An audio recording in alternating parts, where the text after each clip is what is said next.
नमस्कार दोस्तों, स्वागत करता हूं आपका अपने YouTube channel crack with perfection में। दोस्तों आज हम लोग पढ़ने जा रहे हैं एक इंपॉर्टेंट टॉपिक जिसका नाम है सॉफ्टवेयर पैकेज। तो देखिए दोस्तों, ये बहुत ही इंपॉर्टेंट चैप्टर है और यहाँ से हमेशा प्रश्न पूछे जाते हैं, चाहे वह किसी भी कंप्यूटर ऑपरेटर का एग्जाम क्यों ना हो। अगर उसमें सब्जेक्ट के तौर पर कंप्यूटर आता है और जीएस में कंप्यूटर हमेशा पूछा जाता है तो वहाँ से क्वेश्चन जरूर पूछते हैं।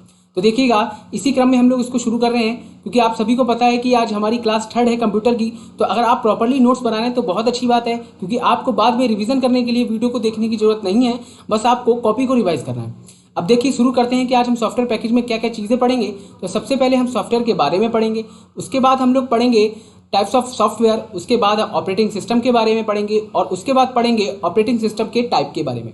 तो देखिएगा, उसके बाद ट्रांसलेटर के बारे में पढ़ेंगे और इसी क्रम में फर्मवेयर और इसी क्रम में बूटिंग इंस्ट्रक्शन के बारे में पढ़ेंगे। ये सब चीज़ें क्या होती हैं, इनको कैसे जानना है, इन सब चीज़ों को हम एक सिस्टमेटिक वे में पढ़ेंगे। तो देखिए, मैं शुरुआत करता हूँ सबसे पहले सॉफ्टवेयर पैकेज की कि सॉफ्टवेयर पैकेज होता क्या है दोस्तों। तो ये जो सॉफ्टवेयर पैकेज होता है दोस्तों, वो बहुत सारे सॉफ्टवेयर के समूह से मिलकर बना होता है, यानी कि ऐसे सॉफ्टवेयर जो आपस में लिंक हो उससे मिलकर बनता है हमारा सॉफ्टवेयर पैकेज। अब ये सॉफ्टवेयर कैसे बनता है, तो देखिएगा, ये जो सॉफ्टवेयर है वो प्रोग्राम का समूह होता है जो किसी पार्टिकुलर काम को करने के लिए प्रोग्रामिंग की जाती है। उन प्रोग्राम का समूह क्या कहलाता है, सॉफ्टवेयर कहलाता है। अब हम देखेंगे कि जो प्रोग्राम होता है ये कमांड का समूह होता है। तो ये कमांड होती हैं, ये हमारी स्पेशल सिंबल से मिलकर बनी होती हैं। इस तरीके के सिंबल होते हैं जैसे @ हैशटैग और डॉलर, परसेंटेज वगैरह। ये सारी हमारे क्या है, स्पेशल सिंबल ही तो हैं। तो देखिएगा, इन सबसे मिलकर बना है। तो हम लोग एक एक करके इसमें आगे डिस्कस करते हैं सॉफ्टवेयर के टाइप। तो जो सॉफ्टवेयर है ये 2 टाइप के होते हैं दोस्तों। एक होता है सिस्टम सॉफ्टवेयर और दूसरा है हमारा एप्लीकेशन सॉफ्टवेयर। तो सिस्टम सॉफ्टवेयर क्या होते हैं, इनको जानिए। तो सिस्टम सॉफ्टवेयर ऐसे सॉफ्टवेयर होते हैं जो सॉफ्टवेयर को कार्य करने के लिए प्लेटफॉर्म देने का कार्य करते हैं तथा डिफ़ॉल्ट होते हैं, तथा जिनके ना होने से कंप्यूटर का कार्य करना संभव नहीं होता है। डिफ़ॉल्ट का मतलब ये होता है कि सिस्टम में पहले से मौजूद हो, वो क्या कहलाते हैं, डिफ़ॉल्ट कहलाते हैं। बात आ गई समझ में। अब हम देखेंगे एप्लीकेशन सॉफ्टवेयर क्या होते हैं।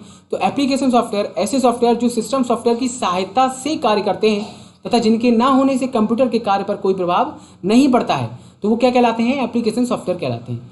तो देखिएगा, सिस्टम सॉफ्टवेयर के जो एग्जाम्पल हैं उनको हम देख लेते हैं। तो ऑपरेटिंग सिस्टम, ट्रांसलेटर, फर्मवेयर और बूटिंग इंस्ट्रक्शन, ये सिस्टम सॉफ्टवेयर के ही एग्जाम्पल्स हैं। एप्लीकेशन सॉफ्टवेयर के क्या एग्जाम्पल हैं दोस्तों, तो game, browser, MS office, antivirus और ये टैली, C++, इन सभी के जो सॉफ्टवेयर्स होते हैं ये एप्लीकेशन सॉफ्टवेयर होते हैं। अगर मैं इनको हटा दूं तो क्या मेरे कंप्यूटर पर कोई प्रभाव पड़ेगा? जी नहीं, कोई प्रभाव नहीं पड़ेगा हमारे कंप्यूटर पर। जैसे हम मोबाइल में एप्लीकेशन डाउनलोड करते हैं ना, मोबाइल में ऐप डाउनलोड करते हैं, उनको अगर हम हटा देते हैं तो कोई हमारे सेलफोन पर फर्क पड़ता है क्या? नहीं पड़ता है। ठीक उसी प्रकार ये एप्लीकेशन सॉफ्टवेयर जो होते हैं इनका भी कोई प्रभाव हमारे कंप्यूटर पर कोई नहीं पड़ता है। तो हम देखते हैं आगे आगे, हम सबसे पहले ऑपरेटिंग सिस्टम को डिस्कस करेंगे, फिर ट्रांसलेटर को, फिर फर्मवेयर को, फिर बूटिंग इंस्ट्रक्शन को। एक एक करके इन सबको हम डिस्कस करेंगे दोस्तों। तो सबसे पहले मैं ऑपरेटिंग सिस्टम को डिस्कस करता हूँ। ऑपरेटिंग सिस्टम क्या होता है, तो ऑपरेटिंग सिस्टम एक तरीके का सिस्टम सॉफ्टवेयर होता है जो कि हार्डवेयर और यूज़र के बीच एक मीडियम के रूप में कार्य करता है। ये कंप्यूटर के अंदर जितने भी काम करने वाले हार्डवेयर और सॉफ्टवेयर होते हैं उनको मैनेज करने का काम करता है, और इसे कंप्यूटर का हार्ड तथा सोल भी कहते हैं। यहाँ से प्रश्न हमेशा पूछा जाता है दोस्तों कि निम्न में से किसे कंप्यूटर का हार्ड तथा सोल भी कहा जाता है, तो उसका उत्तर दोस्तों ऑपरेटिंग सिस्टम होगा। तो देखिएगा, ये दो प्रकार के होते हैं दोस्तों ऑपरेटिंग सिस्टम। एक होता है हमारा सिंगल यूज़र और दूसरा है हमारा मल्टी यूज़र। तो देखिएगा, सिंगल यूज़र क्या होते हैं, ऐसे हमारे ऑपरेटिंग सिस्टम जिसको एक समय में एक ही यूज़र कार्य कर सके, वो हमारे सिंगल यूज़र ऑपरेटिंग सिस्टम कहलाते हैं। मल्टी यूज़र ऑपरेटिंग सिस्टम क्या होते हैं, मल्टी यूज़र ऑपरेटिंग सिस्टम वो ऑपरेटिंग सिस्टम होते हैं जिसमें एक समय में कई सारे यूज़र वर्क कर सकते हैं, वो हमारे मल्टी यूज़र सॉफ्टवेयर और मल्टी यूज़र ऑपरेटिंग सिस्टम कहलाते हैं। हम देखेंगे सिंगल यूज़र जो ऑपरेटिंग सिस्टम होते हैं और जो मल्टी यूज़र ऑपरेटिंग सिस्टम होते हैं, ये 2 तरीके के होते हैं। फिर से समझिएगा, तो सिंगल यूज़र और मल्टी यूज़र में जैसे कौन कौन से आते हैं, तो MS-DOS, MS विंडो, एंड्रॉयड और बॉस, इन सभी की फुल फॉर्म भी मैं आपको बताऊंगा।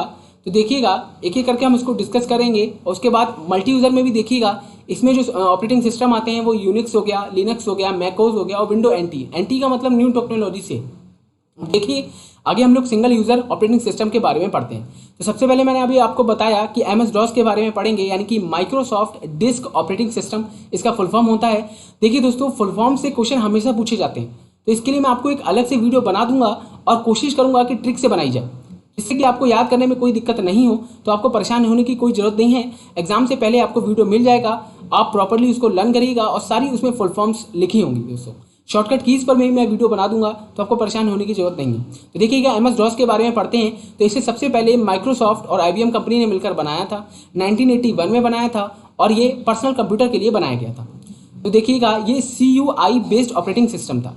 CUI का मतलब है कैरेक्टर यूजर इंटरफेस, यानी कि इसमें सूचनाओं को यानी इंफॉर्मेशन को टाइप करना पड़ता था। तो ये था हमारा एमएस डॉस। अब हम पढ़ते हैं एमएस विंडो के बारे में। ठीक इसके बाद एमएस डॉस के बाद एमएस विंडो ही आपको देखने को मिलता है। तो एमएस विंडो जो है इसको माइक्रोसॉफ्ट कंपनी ने बनाया था, 1985 में बनाया और ये GUI बेस्ड था। GUI का मतलब है ग्राफिकल यूजर इंटरफेस, यानी इसमें इमेजेस भी के वर्क में भी काम करता था। अब हम आगे बढ़ते हैं। इसके कुछ इंपॉर्टेंट वर्जन मार्केट में आए थे एमएस विंडो के, तो उन वर्जन को हम देख लेते हैं। तो एमएस विंडो 3.0 जो कि 1990 में आया था, एमएस विंडो 95 जो कि 1995 में आया था और 1998 में। इसी तरीके से और सभी जो नीचे लिखे हुए हैं वो सभी उन साल्स में आए हैं, इतनी ईयर्स में आए हैं। तो आपको बस क्या करना है, चीज़ों को पढ़ना है, रिकॉल करना है।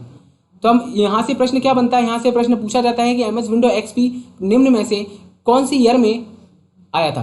तो आपको ऑप्शन लगाना है 2003, यही आपका सही उत्तर है। तो इसी तरीके से इसमें से क्वेश्चन बनते हैं, तो इसको आप अच्छे से पढ़ लें और कोई दिक्कत नहीं होगी। अब हम आगे बढ़ते हैं एंड्रॉयड ऑपरेटिंग सिस्टम के बारे में।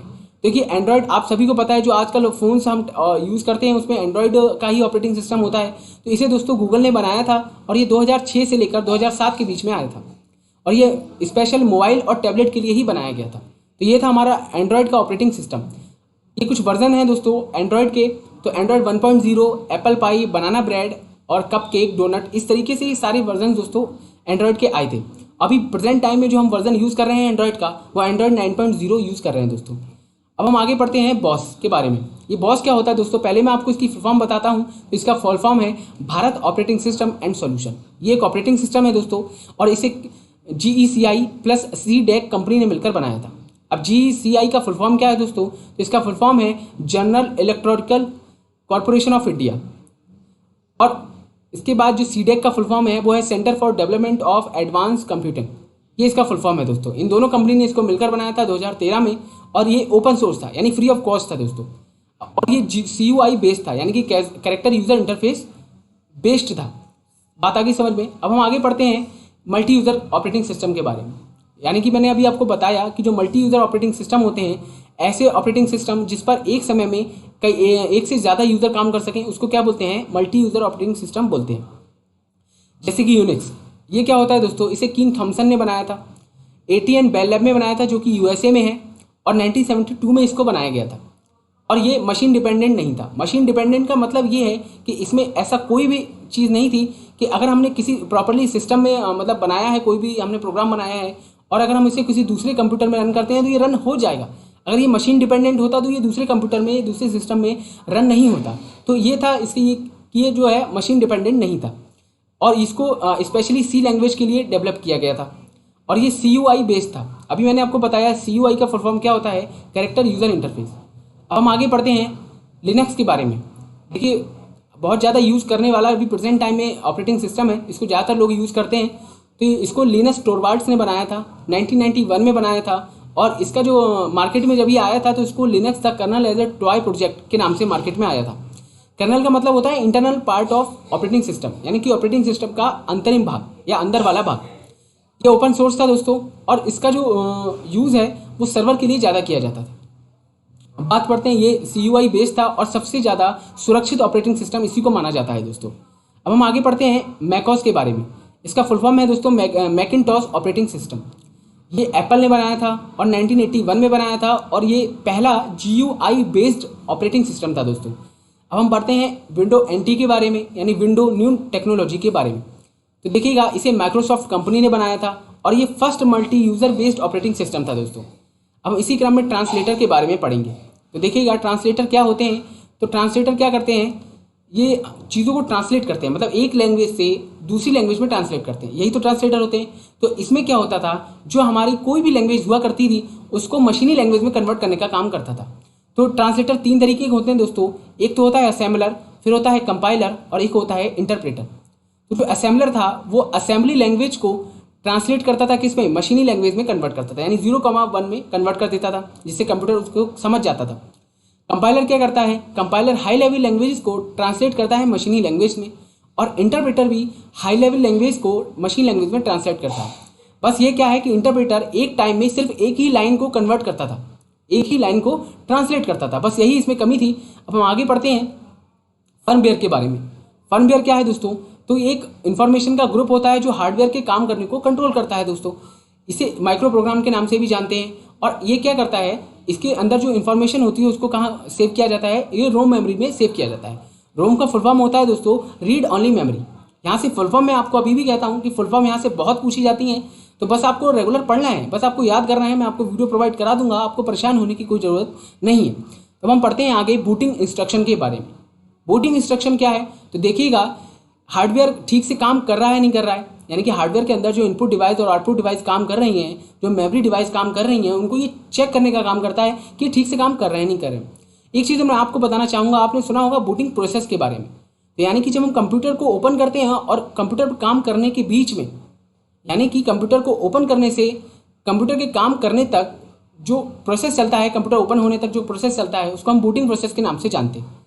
तो अभी हमने बूटिंग इंस्ट्रक्शन के बारे में पढ़ा और इसको रोम मेमोरी में स्टोर किया जाता था दोस्तों। तो ये था हमारा आज का पहला जो थर्ड क्लास थी हमारी कंप्यूटर की, जिसमें हमने सॉफ्टवेयर पैकेज को डिस्कस करा।